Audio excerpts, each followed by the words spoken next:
Hello everyone. तो चलो हम लोग 17 नहीं सॉरी 16 ऑफ निफ्टी और बैंक निफ्टी इंडेक्स लर्निंग कर लेते हैं। तो मार्केट बहुत सिंपल था आज का, बट चांस कभी दिया नहीं वो एंटर करने का। मतलब थोड़ा थोड़ा ट्रैप ही था, मतलब चांस नहीं दे रहा था एंटर करने के लिए। तो अगर मैं 1 मिनट की 1 आवर की बात करूं तो बस तीन ही लाइन है। देखो, ये एक सपोर्ट है, ये एक रेसिस्टेंस है, ये एक रेसिस्टेंस है। अब मेरा दिमाग बहुत क्लियर था निफ्टी में कि अगर मार्केट ये तो ब्रेक कर लिया ओपनिंग में, लेकिन अगर ये ब्रेक करके कहीं स्मूथली जाता है ऊपर विथ ऑल द लॉस वो अपने दिमाग में रखते हुए, तो कहीं ना कहीं मैं एंटर कर लूंगा।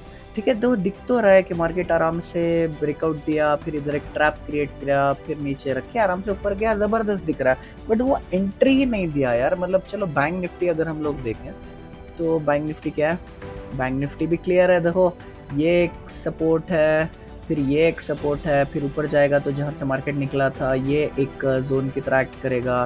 फिर हम लोग अगर और ऊपर जाएंगे तो ये जो है ये एक जोन की तरह एक्ट करेगा। ये गैप फिलिंग भी कहीं ना कहीं एक्ट करेगी ये वाली। बट फिर भी चलो एक क्लियर क्या है, मार्केट अगर इसके ऊपर निकला तो कहीं ना कहीं थोड़ा तो ऊपर जाएगा। अब मार्केट इधर मेन प्रॉब्लम क्या किया, एक 1 आवर की कैंडल जो है ये जो मेन जोन था इसके ऊपर उसने क्लोजिंग नहीं दिया। मतलब देख रहे हो विग क्या हुई, विग इसकी बस सिर्फ विग बना के मार्केट नीचे आ गया और क्लोजिंग नहीं दी। तो कहीं ना कहीं वहाँ एक बुलिशनेस जो था वो स्ट्रांग नहीं था बैंक निफ्टी का। ठीक है, तो चलो निफ्टी हम लोग देखेंगे तो निफ्टी क्या है। निफ्टी 1 मिनट में क्या था, देखो मार्केट एकदम जर जर जर करके चला गया, इधर तक आ गया। अब एक शॉट कहाँ पर अगर हम लोग सोच सकते हैं तो आएगी। देखो, जब मार्केट इधर पे रिट्रेस करके ऊपर गया और ये ब्रेकआउट हुआ, ठीक है, लेकिन मैं इधर कैसे एंट्री करूं भाई बताओ।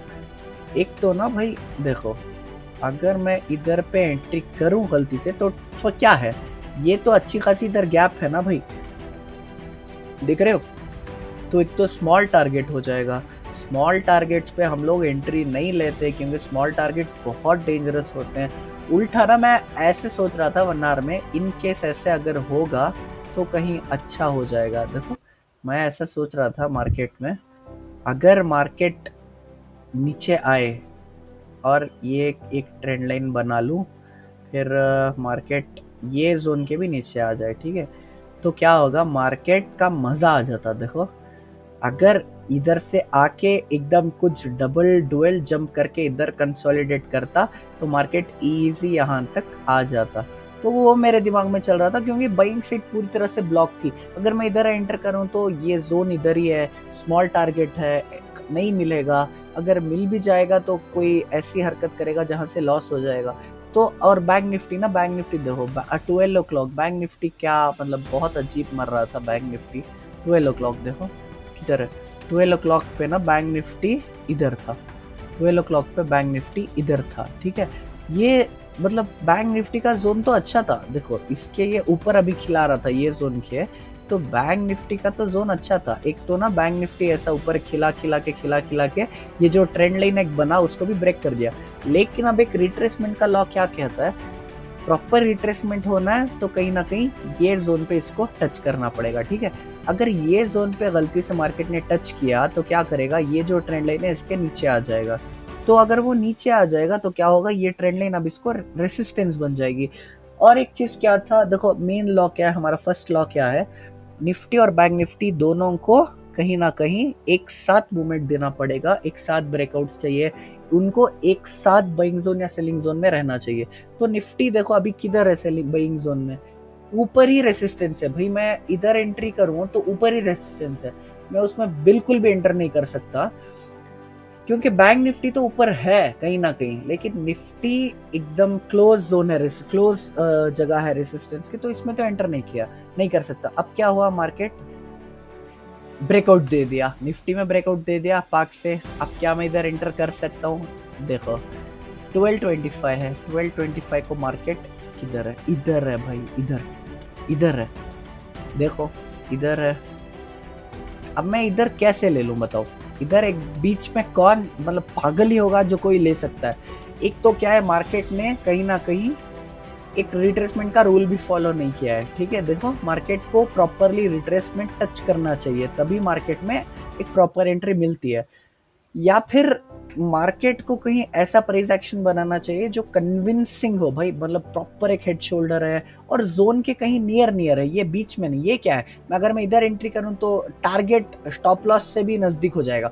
और सोच के देखो, अगर मैं इनकेस इधर ले लूं तो क्या हुआ, वापस आके मार्केट स्टॉप लॉस हिट कर देगा।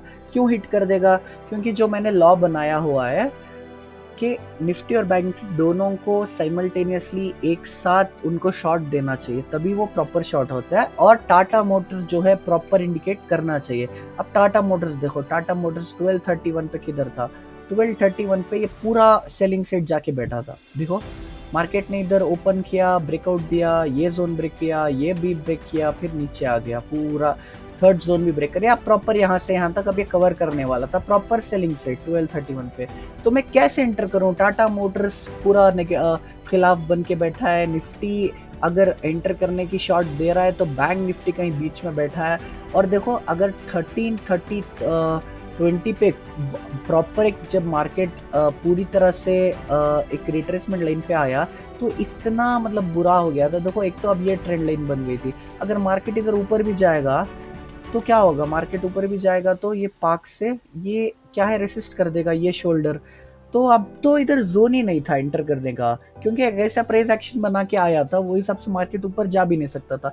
नीचे की तरफ ट्राई करने के लिए कैसे ट्राई करूं, नीचे बैंक निफ्टी, अरे सॉरी निफ्टी, निफ्टी अगर गलती से नीचे आया तो फिर ये वाला सपोर्ट है, देखो ये भी एक सपोर्ट की तरह एक्ट करेगा, ये भी सपोर्ट की तरह एक्ट करेगा, तो सेलिंग साइड एलिमिनेटेड है। लेकिन टाटा मोटर्स खूब नीचे जा रहा है, धन धन धन 1254 को टाटा मोटर्स ने कितनी नीचे चला गए देखो। बैंक निफ्टी इधर ही है 1254, हाँ अभी इधर ही है, ब्रेकआउट के पास ही है, लेकिन टाटा मोटर्स एकदम कूद के नीचे चला गया। तो टाटा मोटर्स की वजह से मैं कुछ नहीं कर सकता था, क्योंकि एकदम ऑपोजिट साइड था वो, मेरा सेल्फ एक रूल ब्रेक हो जाता। और अच्छा हुआ अगर मैं एंटर भी करता, तो कैसे करता, अगर मैं निफ्टी में गलती से इधर एंटर करता कहीं पे, तो देखो 1238 कितना लेना, एक तो आज एक्सपायरी थी, एक्सपायरी में बहुत डेंजर रहता है, बहुत ज़्यादा डीके होता है।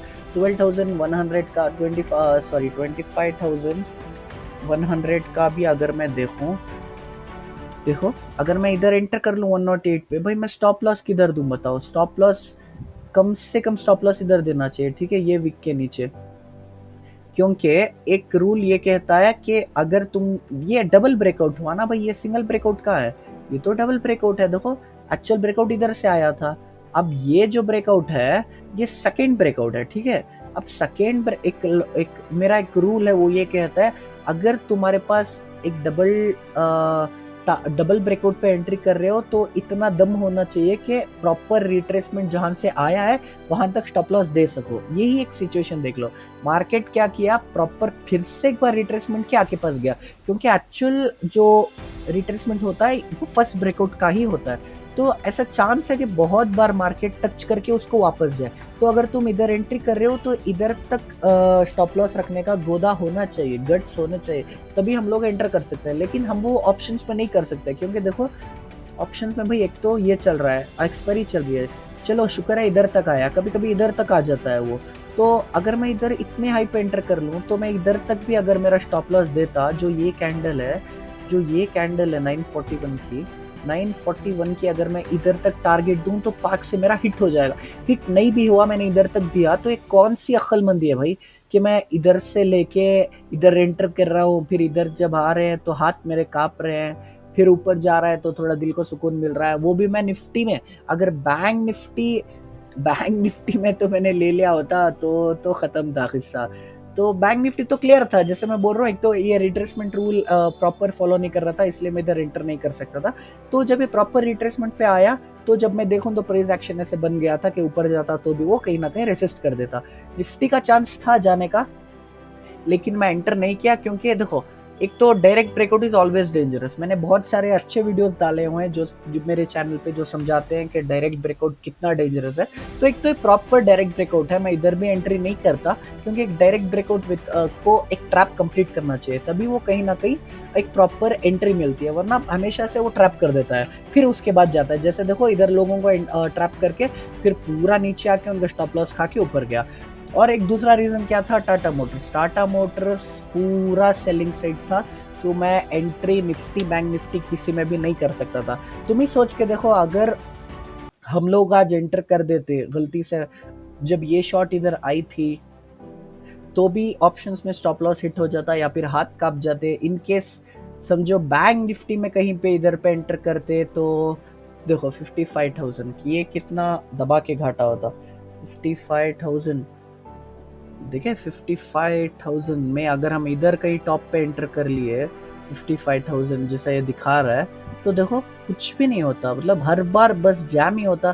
स्टॉप लॉस इधर रहता 559 पे कुछ, या फिर हाँ, स्टॉप लॉस को तो इधर रखना ही चाहिए।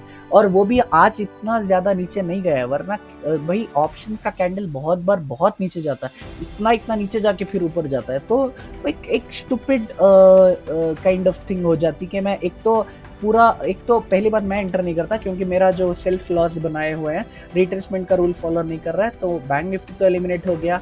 और दूसरा रूल, टाटा मोटर्स सिंक नहीं है, बाइंग साइड नहीं है, तो मैं निफ्टी बैंक निफ्टी दोनों में एंटर नहीं कर सकता। और जो फर्स्ट रूल है हमारा, निफ्टी बैंक निफ्टी दोनों को साथ में शॉर्ट देना चाहिए, वो इसमें नहीं हो रहा है। ये जब ब्रेकआउट दिया तो ये इतना ऊपर था, नहीं ले सकता था, तो एक प्रॉपर सिंक ही नहीं था। तो निफ्टी बैंक निफ्टी दोनों में कहीं ना कहीं हम लोग एंटर नहीं कर सकते, और जिसे लग रहा है कि वो इधर पे एंटर कर सकते थे, मतलब इधर पे वो मैं नहीं कर सकता, क्योंकि निफ्टी ये टाइम पे किधर था, निफ्टी 1432 1432 1432, निफ्टी इधर ही था, ये शोल्डर के पास ही था, तो वो कभी हो ही नहीं सकता था।